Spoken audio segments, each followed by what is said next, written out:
Wing चाओ की बातें सुनकर हर्ट तो था, पर उससे भी कहीं ज़्यादा वह गुस्सा था। भले ही अपने मोटापे की वजह से सबकी बातें सुनने की उसे आदत हो गई थी, मगर उसे इस बात से विंग चाओ पर ज़्यादा खुद पर घिन आ रही थी कि उसके होने के वाले बच्चे को कोई गाली दे रहा है और वो मजबूर खड़ा सुन रहा है। बच्चे का ख्याल आते ही अचानक विंग के अंदर एक अजीब सी हिम्मत आ गई और बिना कुछ सोचे वो बोल पड़ा, मैं इस शादी को नहीं मानता। ये सुनकर जियांग फेंगमिया और विंग चाओ दोनों शॉक थे। विंग चाओ सोच रहा था कि कल का आया ये पिद्दी सा ओमेगा इतनी हिम्मत कहाँ से आ गई कि वो मेरे यानी विंग चाओ के सामने ऐसे बोले। लेकिन इससे पहले कि वो कुछ रिएक्ट कर पाता, जियांग फेंगमिया ने बात संभालते हुए विंग चाओ से कहा, इस वक्त विंग की तबीयत ठीक नहीं है, इसलिए तुम उसकी बातों पर ध्यान मत दो। और रहा सवाल बच्चे का, तो इसे होते ही हम विंग से हमेशा के लिए अलग कर देंगे, मेरा यकीन करो।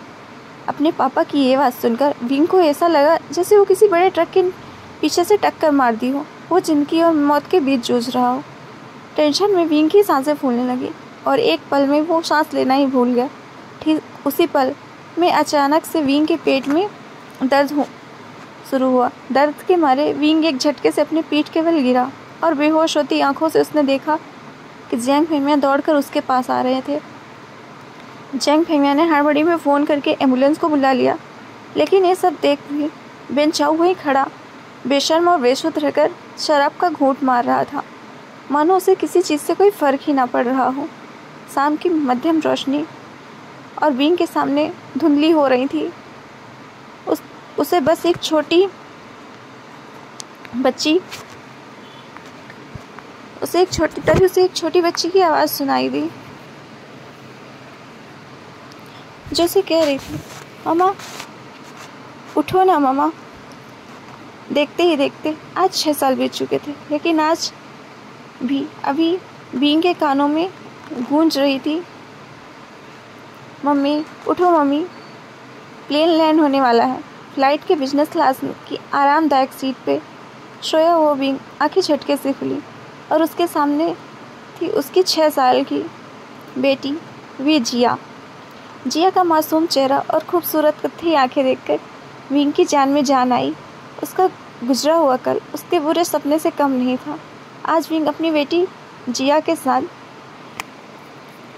संघाई से यूनमक 6 साल बाद लौट रहा था। जिया अपनी गेमिंग टैबलेट विंग के पास रखते हुए बड़े प्यार से विंग से पूछा, मॉम क्या हम मेरे डैड को ढूंढने यूनमक जा रहे हैं? विंग ने बड़े ही सरल तरीके से उसे समझाया, मैंने तुम्हें कितनी बार कहा है तुम्हारे कोई डैड नहीं है। इस पर जिया ने जवाब दिया, ओ कम ऑन मॉम, स्कूल के टीचर कहते हैं हर बच्चे के माँ बाप होते हैं।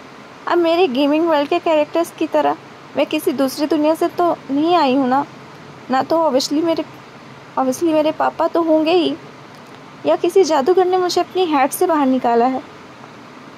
रिया की ये बात पर माँ बेटी दोनों ही जोर से हंस पड़े। अपनी हंसी पे काबू पाते हुए जिया ने दूसरा सवाल पूछा, तो क्या हम यहाँ मेरे भाई को ढूंढने आए हैं? जिया का ये सवाल सुनकर विंग एक गहरी सोच में डूब गया। उसे याद आ गया कैसे 6 साल पहले अस्पताल में उसने जुड़वा बच्चों को जन्म दिया था और विंग के फादर की कदकाठी के एक आदमी ने उसके दोनों बच्चों को उससे छीनने की कोशिश की थी। कमज़ोर विंग बड़ी हिम्मत से उस आदमी का सामना किया और सिर्फ जिया को बचा लिया था, मगर अफसोस कि वो अपने बेटे को नहीं बचा पाया और वो आदमी उसके बेटे को लेकर भाग निकला था। इस हाथापाई में विंग को चोट भी लगी थी। चोट इतनी गहरी थी कि उसका बचना नामुमकिन था और इसी वजह से विंग की आंट उसे अपने साथ संघाई ले गई थी, जहां विंग का इलाज हुआ था। हालांकि इन 6 सालों में भी विंग पूरी तरह से बदल चुका था। हार्मोनल इम्बैलेंस की वजह से उसका जो वजन बढ़ा था अब एकदम सामान्य था। घने लंबे बाल जो उसकी गर्दन तक थे, काली गीली आँखें, गोरे गोरे गाल में एक परफेक्ट जॉ लाइन, उसके गुलाबी नाम ओठ, सुराही सी गर्दन। विंग मानो ऐसा लग रहा था जैसे कोई एंजल फ्लाइट को अटेंडेंट हो या फ्लाइट के अन्य यात्री, सब उसे आते जाते विंग को ही देखते थे।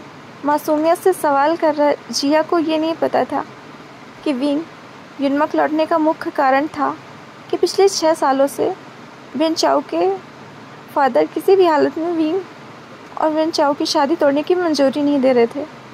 लेकिन 6 साल बाद आखिरकार विन चाओ के जिद के आगे उन्हें झुकना पड़ा और वे शादी तोड़ने को राजी हुए हैं। युनमक वापस जाकर वो डिवोर्स पेपर साइन करने के साथ साथ अपने खोए बेटे को भी ढूंढना चाहता था। थोड़ी देर में फ्लाइट ने लैंड किया। युनमक की ज़मीन पर कदम रखते ही न जाने क्यों विंग की बाईं आँख फड़कने लगी। उसे ऐसा लगा आगे ज़रूर कुछ बुरा होने वाला है। वो ये सोच कर लगेज काउंटर की तरफ बढ़ ही रहा था, तभी उसकी नज़र कार पीछे की तरफ पड़ी, जहाँ फ्लाइट के सभी यात्री मुस्कुराकर उसे देखते हुए आगे बढ़े थे, मानो सब उसकी खूबसूरती में गुम होकर उसके पीछे पीछे चले आ रहे हों। विंग थोड़ा कॉन्शियस होकर जिया को संभालते हुए फटाफट आगे चलने लगा। लगेज काउंटर पर जैसे ही विंग अपना लगेज लेने के लिए झुका, फटाक से 3 और लोग भाग कर आए और उसका लगेज उठाकर विंग को देने लगे, मानो इसी बहाने वो विंग से बात करने की कोशिश करना चाहते थे। विंग चुपचाप अपना लगेज ट्रॉली पर रखकर और जिया का हाथ पकड़कर एयरपोर्ट के बाहर की तरफ निकलने लगा। तभी उसके फ़ोन पर उसके पापा का फ़ोन आया।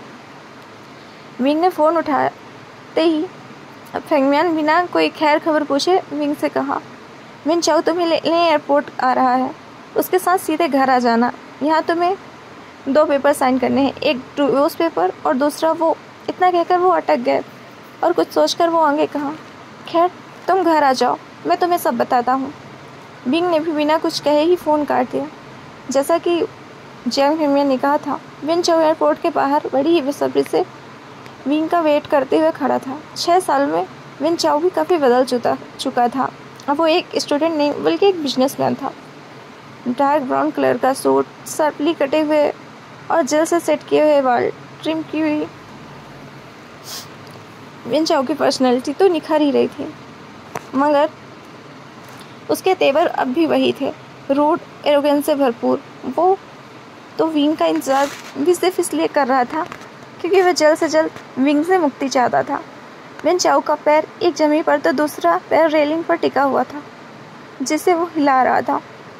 एग्जिट डोर की तरफ देखते हुए विन चाओ ने बड़ी ही बेसब्री से अपने ड्राइवर से कहा, आज तक इस दुनिया में किसी आदमी को डिवोर्स मिलने की इतनी ज़्यादा खुशी नहीं होगी।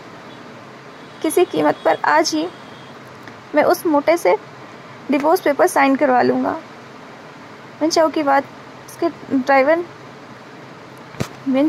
पर उसके ड्राइवर ने कहा, फिक्र मत कीजिए, मैं आज सुबह ही प्रेयर करके आया हूँ गॉड से कि आज आपकी 6 साल पुरानी मनोकामना पूरी हो जाए। आज पक्का पेपर साइन हो ही जाएंगे। ये सुनकर विन चाओ ने बड़ी ही कटीले अंदाज में कहा, अब वे सिर्फ डिवोर्स पेपर नहीं, हमें विंग की कंपनी भी तो चाहिए जो उसकी मरी हुई माँ उसके नाम करके गई थी। ड्राइवर जिसके हाथ में विंग के नाम का बोर्ड पकड़ा हुआ था, उस बोर्ड पर को सीधा करते हुए कहा, अरे वो फैक्ट्री भी मिल जाएगी, फिक्र नॉट।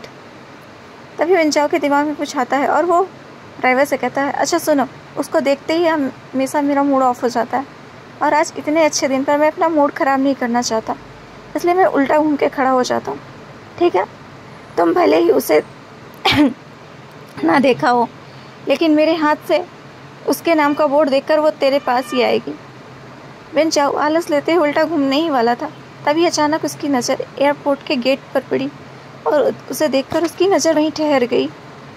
विन चाओ एयरपोर्ट से बाहर आते हुए उस ओमेगा को देखा तो वो देखता ही रहेगा, मानो जैसे उसने आज से पहले किसी खूबसूरत ओमेगा को देखा ही नहीं। उस ओमेगा को देखकर विन चाओ के मुंह से निकल जाता है, यार इतना खूबसूरत ओमेगा तो युनमक में कभी दिखा ही नहीं। ड्राइवर ने भी उसकी बातों पर हामी भरी। विन चाओ बिना वक्त गंवाए रेलिंग कूदकर उस ओमेगा की ओर दौड़ पड़ा और अचानक से वो उस ओमेगा के सामने आकर खड़ा हो गया और उसका रास्ता रोक लिया। ये खूबसूरत ओमेगा और कोई नहीं बल्कि विंग था।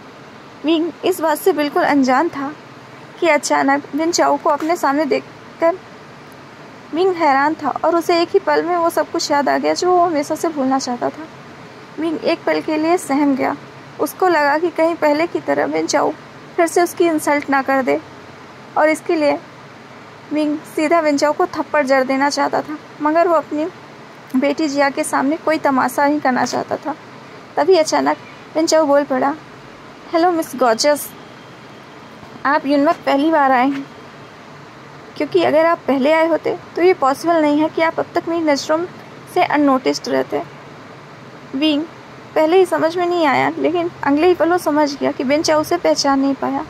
विंग ने जिया की तरफ देखा तो वो अपने टैबलेट में वीडियो गेम खेलने में मस्त थी।